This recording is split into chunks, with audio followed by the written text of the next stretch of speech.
Good morning, students. Today we shall study the atomic spectrum. So you are already familiar with the word spectrum. Suppose I have to give you an example. You know that white light consists of 7 different colors or 7 different wavelengths. If you want to split white light into different colors, you use a prism.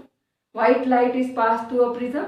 It will disperse or separate into 7 different colors. So on the screen you will see the colored lines, and these colored lines have particular wavelength and they are called as the spectral lines, and the group of spectral lines is called as a spectrum. Now we shall today study an atomic spectrum. So before going to the atomic spectrum, let us revise some points which we have learnt about the Bohr's model. We had seen that in Bohr's model, electrons revolve around the nucleus in different orbits. So they are having a particular quantum number. Each orbit has got a particular quantum number. First orbit n is equals to 1, second orbit n equals to 2, and so on. And also we had seen that as you go outwards, that is outer orbits have more energy than the inner orbits.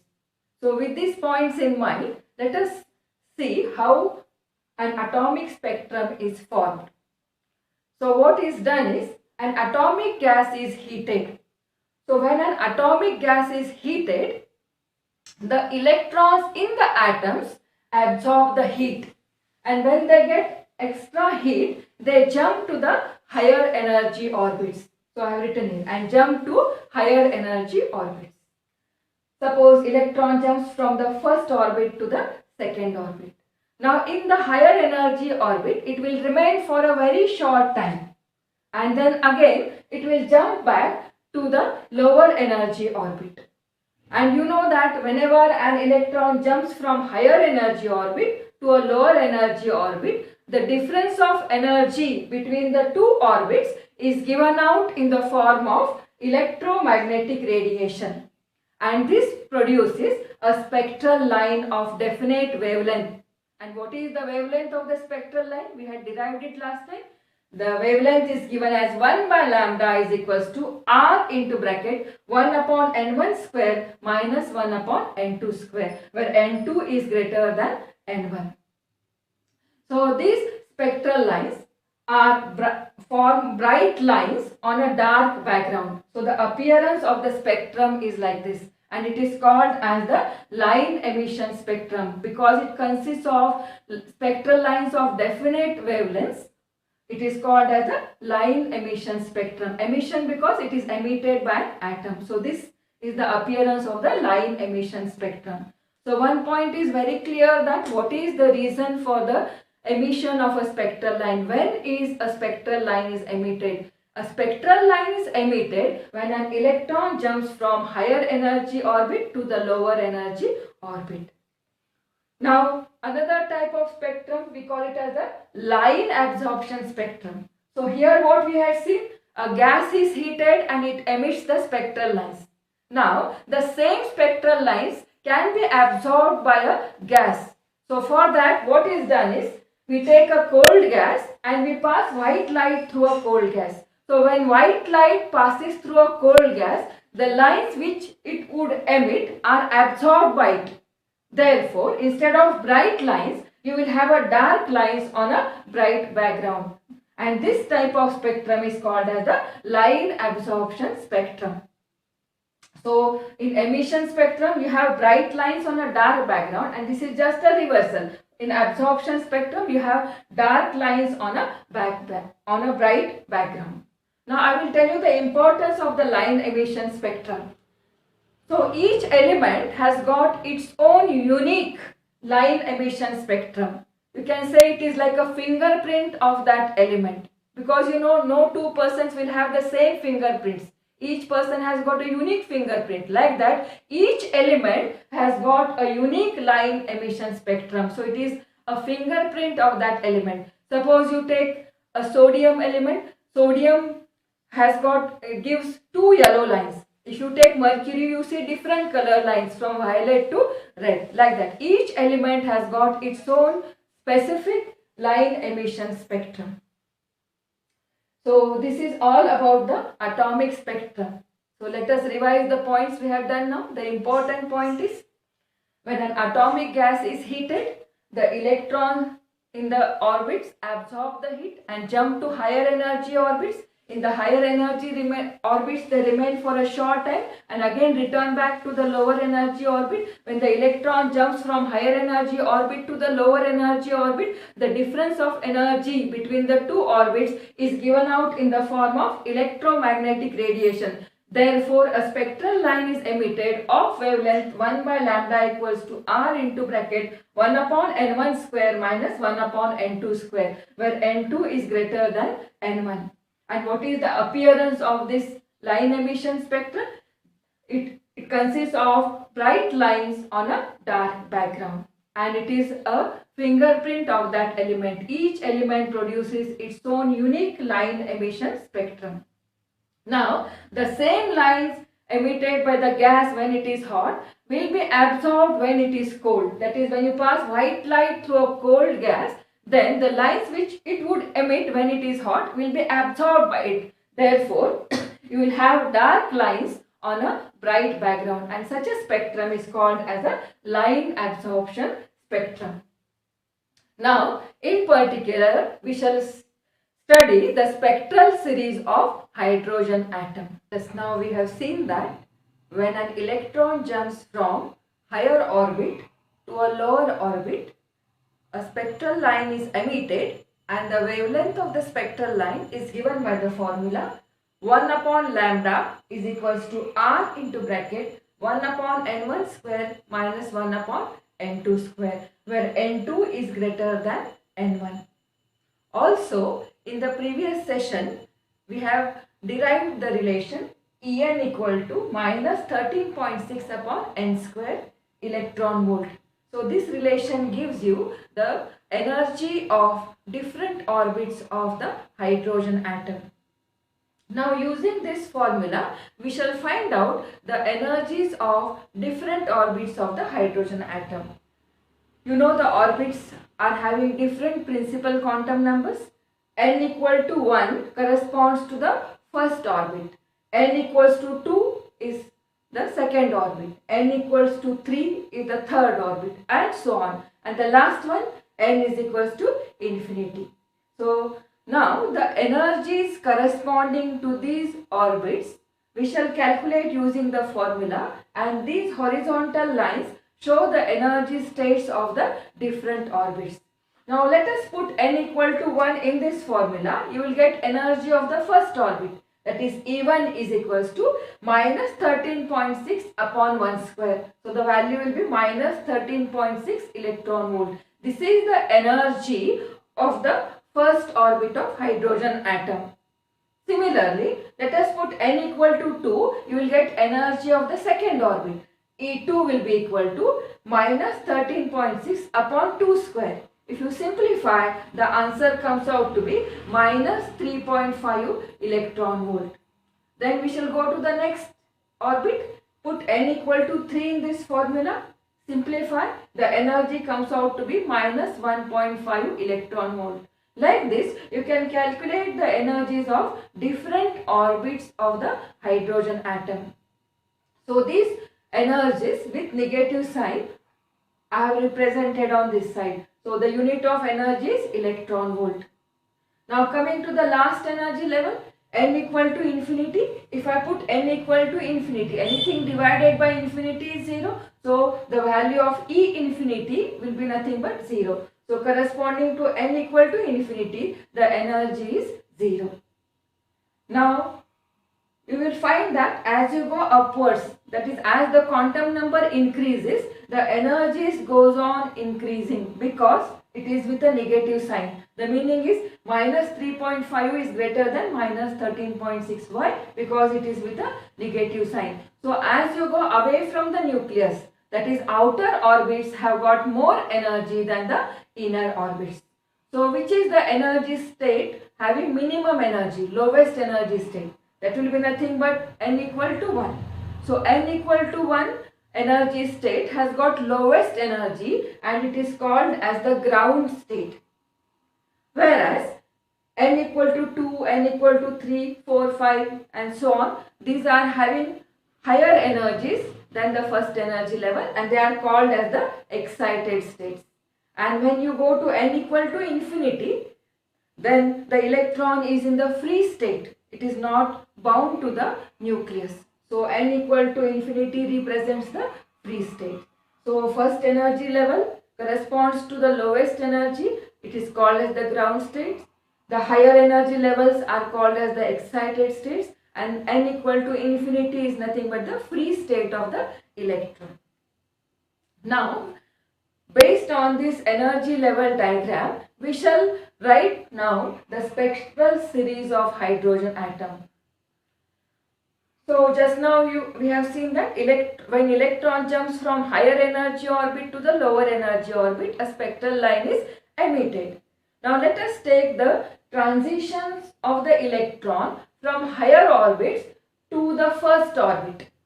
The meaning is, in the diagram you can see, this is the first orbit.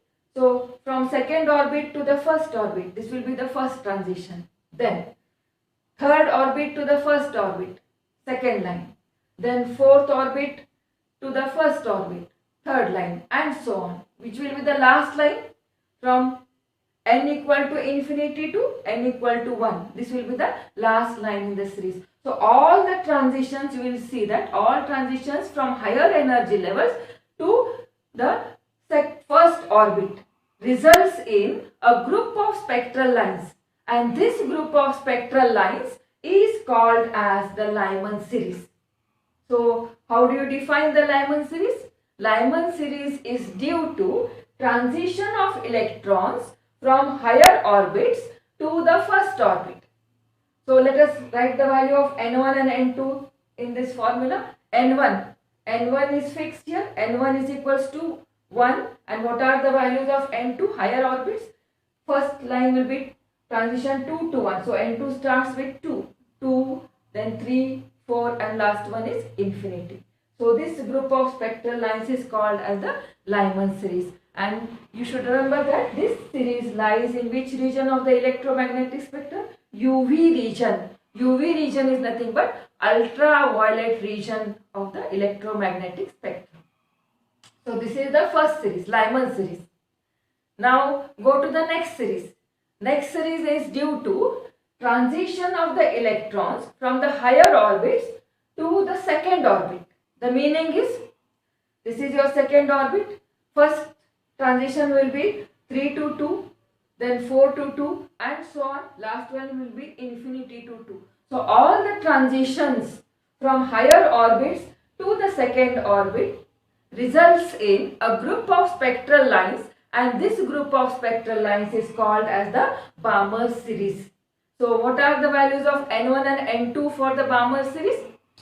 n1 is equals to 2 and n2 is equals to 3, 4, 5, so on up to infinity. And this region, this series lies in the visible region. That is, you can observe these lines with a spectrometer. And the lines in the Balmer series are named as, first line is called as H alpha, H beta, H gamma, H delta and so on. So these are in the visible region of the spectrum. Then coming to the next one, it is called as the Paschen series.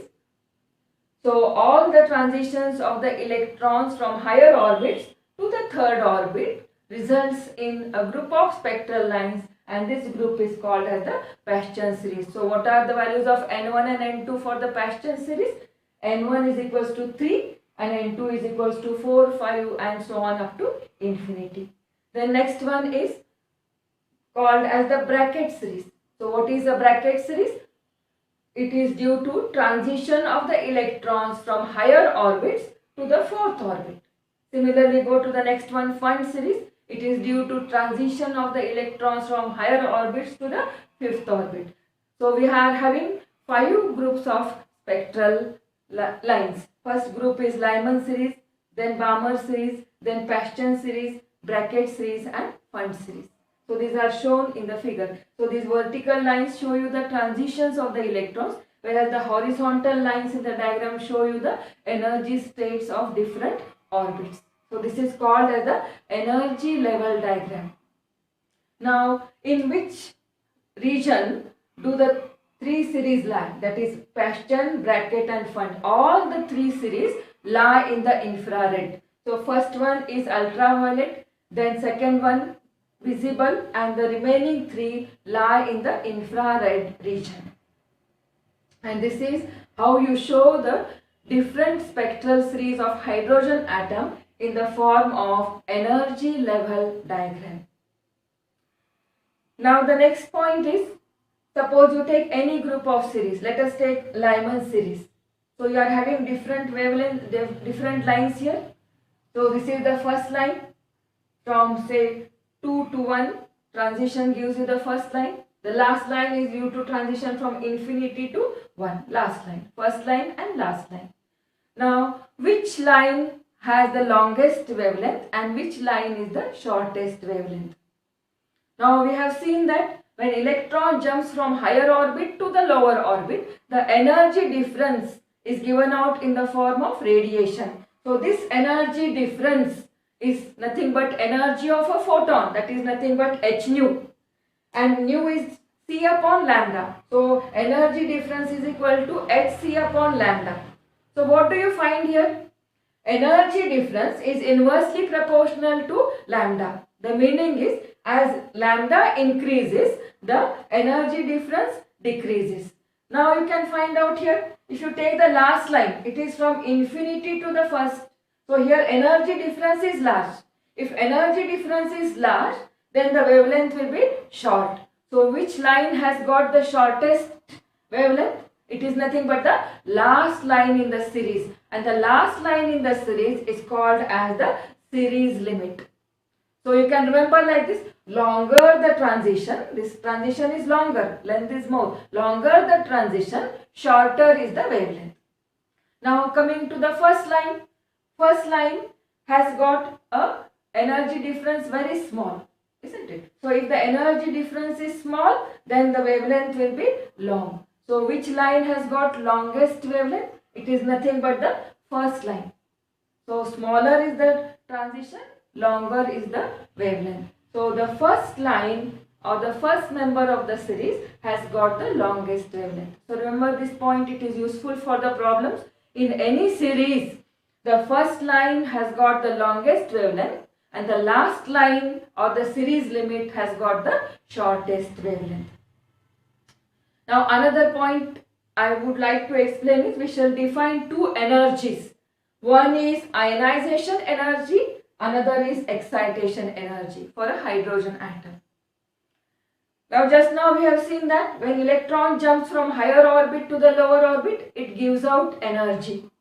On the other hand, if you want to shift an electron from lower energy to higher energy, what you have to do? You have to give energy to the electron. If you supply energy to the electron, it can jump from lower energy to the higher energy. Now, if you want to shift an electron or if you want to raise an electron right from the ground state to the last state, n equal to infinity state, whatever energy is required, that energy is called as the ionization energy. So what is ionization energy? It is the energy required to raise an electron from the ground state to the infinity state. So how much energy will be required here? It will be nothing but the energy difference between the two states. So energy of the n equal to infinity state, let us call it as E infinity, and energy of the first state is E1. So E infinity minus E1. This will be nothing but the value of ionization energy. So there is another definition for ionization energy also. When the electron is in n equal to infinity state, it is in the free state. The meaning is you have removed the electron from the atom. So you can also say that the energy required to remove an electron from the atom is nothing but your ionization energy. So this is first one. Now what is excitation energy? So excitation energy is defined as the energy required to raise an electron from the ground state to any one of these excited states. The meaning is you have to raise it from n equal to 1 to n equal to 2. That is from first orbit to second orbit. If you want to shift the electron, whatever energy is required, that will be nothing but excitation energy. Similarly, you can raise an electron from the first orbit to the third orbit. Whatever energy is required, it is called as the excitation energy. So, for the first case, energy required will be E2 minus E1. For the next case, energy required will be E3 minus E1. So, in general, the energy required to raise an electron from the ground state to any one of these excited states, that energy is called as the excitation energy. So, two energies we have defined. One is the ionization energy, another is the excitation energy. So, let us revise the points we have done now. We are writing a note on the spectral series of hydrogen atom. So, how many series we have defined? We have defined 5 different series for the hydrogen atom. Let us come to the first one. First series is called as the Lyman series. This Lyman series is due to transition of the electrons from the higher orbits to the first orbit, and it lies in the ultraviolet region.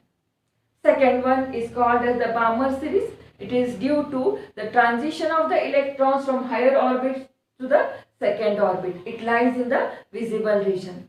Third one, Paschen series. It is due to transition of the electrons from higher orbits to the third orbit. It lies in the infrared region. Next one, Brackett series. It is due to transition of the electrons from higher orbits to the fourth orbit. It also lies in the infrared region. And the last one, Pfund series. It is due to transition of the electrons from higher orbits to the fifth orbit. It also lies in the infrared region. Then these spectral series we have shown in the energy level diagrams corresponding to different orbits, n equal to 1, 2, 3 and so on. The energies I have written on this side, and the horizontal lines represent the energy states, whereas the vertical line with arrow marks represent the transition of the electrons. So the first group is shown here. Lyman series all transition to the first orbit. Then this is to the second orbit, third orbit, fourth orbit and fifth orbit. So this is diagrammatically we have represented the spectral series of hydrogen atom. Then we have also seen that in any series, the first line has got the longest wavelength and the last line has got the shortest wavelength. Last line is also called as the series limit. Also, we have defined two types of energies. One is ionization energy, another is excitation energy. What is ionization energy?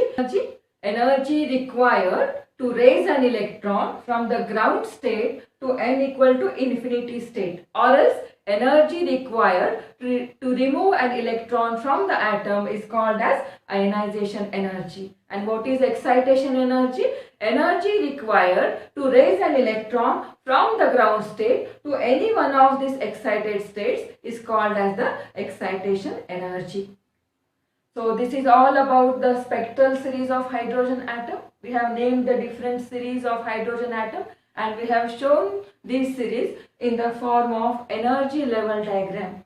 Also, we have seen which line has got the longest wavelength and which line has the shortest wavelength. Also, we have defined two types of energies, excitation energy and ionization energy. So, this is all for today's session. Thank you.